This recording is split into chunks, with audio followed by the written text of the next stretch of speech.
کہ نہیں کھانا میٹھا. جب وہ خاتون چلی گئی تو صحابہ موجود تھے, انہوں نے پوچھا کہ یا رسول اللہ یہ بات جو آپ نے آج کہی ہے یہ تو آپ کل بھی کہہ سکتے تھے, ہے نا, کہہ سکتے تھے کل کہ آپ میٹھا, جیسے آپ نے آج کہا کہ نہیں کھانا, آپ کل بھی کھا سکتے تھے. آپ نے ایک دن اس کا انتظار کروایا, بلایا, پھر تو رسول خدا نے پتہ کیا جواب دیا. رسول خدا نے کہا کہ میں نے کل اس کو اس لیے منع نہیں کیا کیونکہ میں خود بھی میٹھا شوق سے کھاتا ہوں. تو اگر میں نے اس کو منع کیا ہوتا تو جو کام میں خود کر رہا تھا میں کیسے اس کو منع کرتا. اور جب میں نے کل خود سے میٹھا نہیں کھایا, میں نے وہ چیز اپنے اندر سے کم کرنے کی کوشش کی, تو میں نے اس کو تاکید کی, تلقین کی, حق بات کی. تو ہمیں کیا رہنمائی ملی کہ جو چیز اپنے اندر پیدا کی ہے اسی کے متعلق بتائیں. اگر ہم نماز پڑھتے ہیں اول وقت میں تو ہم کہہ سکتے ہیں کہ ہاں جی اول وقت میں نماز پڑھنی چاہیے. اگر ہم کسی کو کہیں کہ پردہ کرنا چاہیے تو پہلے ہم خود بھی تو پردے کے پابند ہوں نا. تو حق بات کی تلقین کرنی ہے, لیکن کیسے کرنی ہے, جب ہم خود اس کو اپنے اوپر اپلائی کر چکے ہوں, ہمارے اندر وہ خصوصیت شامل ہو. ٹھیک ہے, تو کیا 3 چیزیں ہو گئی, 3 اصول ہو گئے. ہم نے کہا باایمان ہے اور عمل صالح انجام دیتا ہے اور حق بات کی تلقین کرتا ہے. چوتھا اصول جو بتایا کامیابی کا, وہ کیا بتایا, صبر کی تاکید کرنا, صبر کرنے کی تاکید کرنا. اچھا, صبر کی تاکید کیسے اور صبر کن کن مواقع پہ کرنا چاہیے. تو ہمیں 3 ایسے اصول ملتے ہیں صبر کے حوالے سے بھی کہ جن کو اپنا لیا جائے زندگی میں تو ہم بہترین صبر کرنے والوں میں شامل ہو سکتے ہیں. کیا 3 اصول؟ پہلا اصول یہ کہ صبر کیا جائے کس چیز پر, گناہوں سے بچ کر صبر کیا جائے. دوسرا اصول ہے اطاعت کر کے صبر کیا جائے. اور تیسرا اصول ہے مصیبت پہ صبر کیا جائے. عموماً ہم پتہ کیا سمجھتے ہیں, ہم سمجھتے ہیں خالی کوئی تکلیف آ گئی, پریشانی آ گئی, صبر کر لیے یہ صبر ہے. نہیں, صبر کی منزل یہ نہیں ہے. ہمیں اہل بیت علیہ السلام نے کیا تعلیم کی, 3 طرح کے مراحل ہیں صبر کے. اور صبر کرنے والوں میں اگر ہم دیکھیں تو ہمیں وہ ہستیاں نظر آتی ہیں. میں انبیاء کی بات نہیں کروں گی, لیکن جناب آسیہ کا تذکرہ ضرور کروں گی. جناب آسیہ کا نام سنا ہے, کون تھی جناب آسیہ؟ زوجہ فرعون. احسن, زوجہ فرعون کی بیوی, لیکن باایمان خاتون تھی, پروردگار عالم کو ماننے والی خاتون تھی, ایمان دل میں رکھتی تھی, جبھی مظالم کا شکار بھی ہوئی کہ ان کے ہاتھوں اور پیروں میں میخیں ٹوٹتی گئی تھیں. وہ صبر کی منزل تھی. لیکن اگر ہم بات کرتے ہیں صبر کی, گناہوں سے بچنے کی, یا صبر پر اطاعت, یا مصیبت پہ صبر, تو ان تینوں خصوصیات میں کیا کیا چیزیں شامل ہیں. سب سے پہلی منزل کیا بتائی میں نے, گناہوں سے بچتے ہوئے صبر کرنا. کیسے؟ اس زمانے سے لے لیتے ہیں, ہے نا, بہت جگہ پہ دیکھتے ہیں, سنتے ہیں کہ ٹی وی دیکھ رہے ہوتے ہیں, کارٹون چل رہے ہیں, کہیں میوزک آ رہا ہے کسی جگہ پہ, دل کبھی کبھی ہوتا ہے چلے چھوڑ کوئی باتیں تھوڑا سن لیں گے تو کوئی مسئلہ نہیں ہے, لیکن گناہ ہے. تو کیا کرنا چاہیے, اپنے آپ کو بچانا چاہیے. اس وقت دل اگر کہے میرے شیطان تھوڑا سا بہکا بھی رہتے ہیں, باتیں تھوڑا سا سن لیتے ہیں, لیکن ہمیں کیا کرنا چاہیے, ہمیں اس وقت اس موقع پہ صبر کرنا چاہیے کہ نہیں, ہمیں یہ کام نہیں کرنا کیونکہ اللہ نے منع کیا ہے. اور دوسری منزل کون سی بیان کی جا رہی ہے, صبر پر اطاعت, یعنی اطاعت کرتے ہوئے صبر کرنا. کیسے؟ چھوٹی سی مثال, ہمیں کبھی کبھی مشکل لگتا ہے, گرمی کا موسم ہے, پورا حجاب کرنا ہے, سلیوز بھی پہننی ہے, ساکس بھی پہننے, جانا ہے, مشکل لگتا ہے نا, کبھی کبھی بہت مشکل لگتا ہے. لیکن دیکھیں ایک خاتون تھی اور انہوں نے جب اطاعت کی پروردگار عالم کی اس موقع پر, اسی پردے کے حوالے سے, تو پروردگار نے کتنا عظیم درجہ ان کو دیا. کہتے ہیں کہ ایک مجتہد کے والد زیارت امام زمانہ علیہ السلام کے مشتاق تھے, چاہتے تھے کہ امام زمانہ سے ملاقات کریں. اور اس کے لیے انہوں نے کیا کیا, انہوں نے مسجد جمکران میں باقاعدہ انہوں نے جا کر دعا مانگی.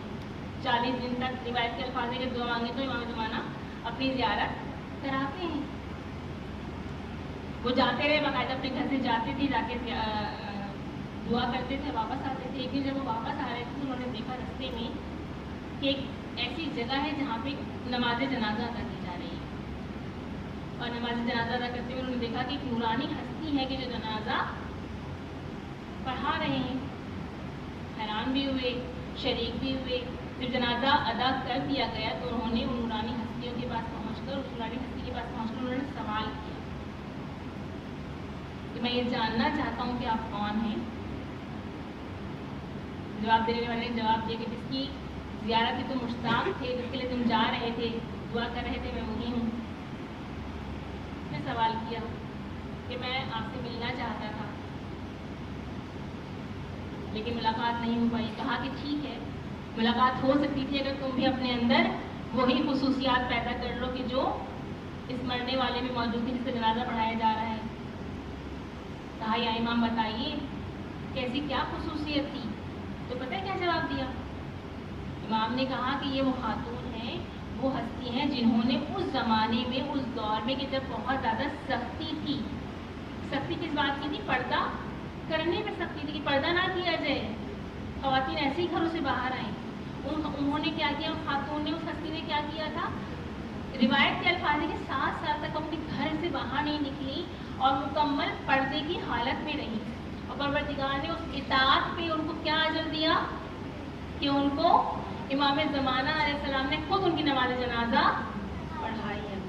تو دیکھیے کتنی بڑی منزلت حاصل ہوتی ہے اطاعت کرنے. اور آخری مرحلہ کیا ہے؟ آخری مرحلہ مصیبت پہ صبر. علامہ مجلسی, ان کی صاحبزادی ایک مرتبہ اپنے گھر کے زینے چڑھ رہی تھی, چڑھتے چڑھتے گر گئی, اور جب وہ گری نیچے تو ان کے پیر میں چوٹ آئی. ہم گرے تو کیا کرتے ہیں؟ روتے ہیں نا. لیکن انہوں نے پتہ کیا کیا؟ وہ ہنس رہی تھی, مسکرا رہی تھی. اور جب وہ مسکرا رہی تھی تو سوال کرنے والے نے پوچھا کہ آپ گرے اتنی زور سے, آپ کو چوٹ لگی اور آپ مسکرا رہی ہیں؟ تو کہا میں اس لیے مسکرا رہی ہوں کیونکہ میں نے یہ سن رکھا ہے کہ پروردگار عالم کا یہ ارشاد ہے کہ جو مصیبت پہ صبر کرتا ہے اس کے لیے کہیں زیادہ ثواب ہے اس آخری منزل پر. اس لیے میں چھوٹی سی تکلیف میں کیا کر رہی ہوں؟ مسکرا رہی ہوں. تو جب بھی کوئی ایسی پریشانی ہو, مصیبت کو کیا کرنا چاہیے؟ صبر کرنا چاہیے. ٹھیک ہے. اور اگر ہم دیکھیں صبر کرنے والی ہستیاں ہمیں کہاں نظر آتی ہیں تو سب سے بڑی منزلت کہاں نظر آتی ہے؟ اہل بیت علیہ السلام کی خواتین میں, کہ جنہوں نے صبر کو در حقیقت اس کے اس درجے پر پہنچایا کہ جہاں صبر کی منزل بھی شاید چھوٹی نظر آئے, اور وہ خواتین پر نظر آئے. آج تذکرہ کروں گی اس ننھی شہزادی کا کہ جس کی بہت چھوٹی عمر تھی, 3.5 سال یا 4 سال کی جس کی عمر. دیکھیں پروردگار نے اپنے ہر اس نیک بندے کو آزمائش سے گزارا کہ جسے وہ اپنے قریب کرنا چاہتا تھا. موسیٰ علیہ السلام کے متعلق مشہور ہے کہ پروردگار نے انہیں جب آزمائش سے گزارنا چاہا تو آخری لمحات میں, جس وقت ان کی زندگی کے آخری لمحات آئے نا, ملک الموت ان کے پاس آیا. موسیٰ نے سوال کیا کیوں آئے ہو, ملنے کے لیے آئے ہو یا لے جانے کے لیے آئے ہو؟ تو جواب دیا کہ ہم ملنے کے لیے نہیں آئے, لے جانے کے لیے آئے ہیں. کہا اتنی مہلت دے دو کہ اپنے گھر والوں سے مل کے آ جاؤں, اپنی اولاد سے مل کے آ جاؤں. کہا نہیں, مہلت نہیں دے سکتے. کہا موسیٰ نے کیسا, اتنی مہلت دے دو کہ ایک سجدہ ادا کر لوں. کہا ٹھیک ہے سجدہ کر لوں. موسیٰ نے سجدہ کیا, پروردگار سے دعا کی پروردگار عالم ایک موقع دے دے, اتنی مہلت دے دے اپنے گھر والوں سے ملاقات کر کے آ جاؤں. دل میں مشتاق تھی, خواہش تھی. پروردگار نے اجازت دے دی. گئے گھر, جا کر پہلے والدہ سے ملاقات کی, اور جب والدہ سے ملاقات کی اور کہا کہ ہم جا رہے ہیں لمبے سفر میں, تو والدہ نے پتہ کیا کیا موسیٰ؟ انہوں نے کہا یا موسیٰ جا تو رہے ہیں لیکن جاتے جاتے اپنی اولاد سے ملتے ہوئے جانا, تب تمہیں پتہ چلے گا کہ اولاد کے جانے کا دکھ کیا ہوتا ہے. موسیٰ گئے اور جا کر اپنی اولاد سے ملے, اور روایت میں ملتا ہے کہ موسیٰ کا سب سے چھوٹا بیٹا تھا نا, اس کی عمر 3.5 سال, 3 سال یا 3.5 سال. اور اس عمر کے بچے جب بات کر رہے ہوتے تو کیسے بولتے ہیں, بعض اوقات صحیح سے الفاظ بھی ادا نہیں کر پاتے, تتلا کے بول رہے ہوتے ہیں, اور بڑا پیارا لگتا ہے ان کا تتلا کے بات کرنا. موسیٰ کو بھی بڑا پیار تھا اپنے بیٹے سے. جب بیٹے سے مل کے واپس پلٹنے لگے تو ایک مرتبہ اس بچے نے پکار کے کہا بابا, اور جب بابا کہا نا اور بابا کہہ کر دامن کو پکڑا تو وہ نبی اللہ کے موسیٰ, لیکن دل کی اتنی عجیب کیفیت موسیٰ کے کہ موسیٰ نے پلٹ کر اپنے اس بیٹے کو گلے سے لگا لیا. میں کہوں گی یا موسیٰ، اے نبی موسیٰ، آپ تو اللہ کے نبی ہیں، اور آپ جب اس منزل پہ جا رہے ہیں تو آپ نبی اللہ، آپ کو تو پتہ ہے آپ میدان مقتل میں نہیں جا رہے، آپ تلواروں کے سائے میں رخصت نہیں ہو رہے۔ اے جناب موسیٰ، آپ جب یہاں سے جا رہے ہیں تو آپ برچھیوں کے سائے میں نہیں ہیں، اور جناب موسیٰ جب آپ کو موت آئے گی نا، آپ تو نبی اللہ ہیں، تو آپ کو درد کا احساس بھی نہیں ہوگا۔ لیکن ہائے وہ حسین کہ جس وقت وہ اپنے گھر سے رخصت ہوا ہے تو ایک چھوٹی سی 3.5 سال کی بچی ہے کہ جس نے حسین کا دامن پکڑ کے کہا ہے بابا بابا نہ جائیے، بابا سکینہ کو چھوڑ کے نہ جائیے، اور حسین اس وقت کہتے ہیں رو کر سکینہ سکینہ ہمیں جانے دو، اور سکینہ نے رو کر کہا تھا بابا جا تو رہے یہ بتا دے، بابا سلانے تو آئیں گے نا، اور اس وقت حسین نے کہا تھا سکینہ ہم لوٹ کر نہیں آئیں گے، سکینہ اب ہم لوٹ کر نہیں آئیں گے، بی بی اب تم یتیم ہونے جا رہی ہو، اور وہ نبی سکینہ جو اتنی کمسن ہے جسے یہ نہیں پتا کہ یتیم کس کو کہتے ہیں، سکینہ سوال کرتی ہے بابا یہ بتائیے یتیم کون ہوتا ہے، اور میرے مولا نے کیا کیا، مٹھی پر کھاپ لی، سکینہ کے بالا میں ڈال کر کہا بی بی دیکھنا کہ جس وقت ایسی ریت کی ہوا چلے تمہارے بالوں میں یہ ریت آ جائے تو سمجھ لینا سکینہ تم یتیم ہو گئے۔ ہائے میرا معصوم، بہت سے الفاظ روایت کے روایت بیان کرتی ہے کہ وہ اندھیرا زندان کہ جہاں وہ سکینہ موجود تھی اور پکار پکار کر کہتی تھی پھپھی اماں پھپھی اماں ایک چراغ جلا دیں، پھپھی اماں بہت اندھیرا ہے، پھپھی اماں کچھ نظر نہیں آتا۔ میرا امام کہتے ہیں سکینہ تمہیں سب کچھ ملے گا میرے جانے کے بعد، سکینہ ابھی گریہ نہ کرو ہم پر، سکینہ آج ہمیں تم پر گریہ کرے، میں کہوں گی مولا گریہ تو میتوں پر کیا جاتا ہے، آپ سکینہ پر گریہ کیوں کر رہے ہیں؟ شاید میرا امام یہ جواب دے کہ بعد میں گریہ کرنے کا موقع کب ملے گا، شاید میرا امام کہے بعد میں سکینہ کے پاس کیا ہے سوائے ترکیوں کے، وہ سکینہ ہے جو تماچے کھائے گی، وہ سکینہ ہے جسے تازیانے مارے جائیں گے، آپ کو پتہ ہے جو آپ کا امام ہے نا امام زمان، وہ سکینہ کے مسائل نہیں پڑھتا، میرا مولا کہتے ہیں مجھے سکینہ کے مسائل نہیں سنے جاتے، مولا کیوں نہیں سن سکتے، اور شاید میرا امام کہے کہ مجھ سے نہیں سنے جاتے، وہ پھول جیسے تو ننھے ننھے سے پاؤں جس میں پانی سے بھرے ہوئے آملے موجود ہوں، بدن میں خار بے واسطہ، سکینہ کا ڈالنا، سکینہ کا کہنا بابا بابا آ جائیے، بابا سکینہ بہت پیاسی ہے، اور ہزاروں کو وقت آیا زندان میں کہ جب حکم رہائی ملا، اور جب حکم رہائی ملا نا تو میرا چوتھا امام آتا ہے زندان کے در پر اور آواز دیتا ہے پھپھی اماں پھپھی اماں حکم رہائی آ گیا،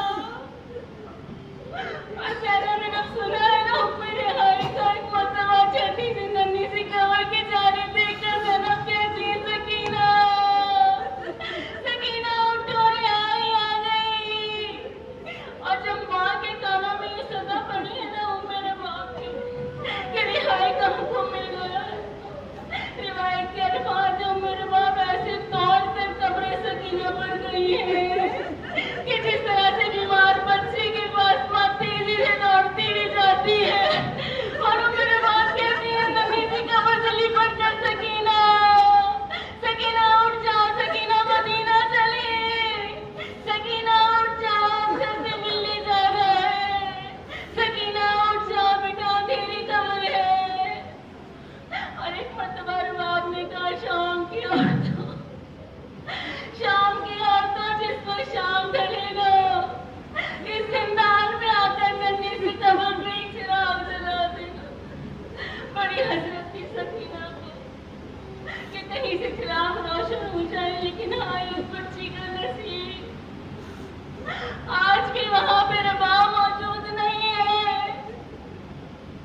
ربنا تقبل منا قاتل